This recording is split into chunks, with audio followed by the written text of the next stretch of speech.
Hello everyone and welcome back to another video from Apps Academy. In this video, I'm going to show you how to log out from your account on the Indeed job search application if you haven't logged out already. So let's get started right away. Now, if you have forgotten to log out from any device within the Indeed job search app, then from that device, first of all, open up the Indeed job search application. And since you haven't been signed out, you will directly be taken into your homepage. Now, from the homepage, in order to log out, tap on the menu icon at the top right corner and then scroll all the way down and you will find the sign out option. Go ahead and tap on this and now you will be signed out from your account right away. If you wish to sign back in, you can click on the sign in button and then proceed with using your credentials or your Google account in order to log back in. And there you have it. That is how easy it is to log out from your account in the Indeed job search application.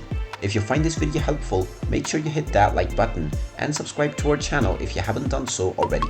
Also ring that notification bell to never miss another update from us. Thank you for watching and I will see you again in the next video.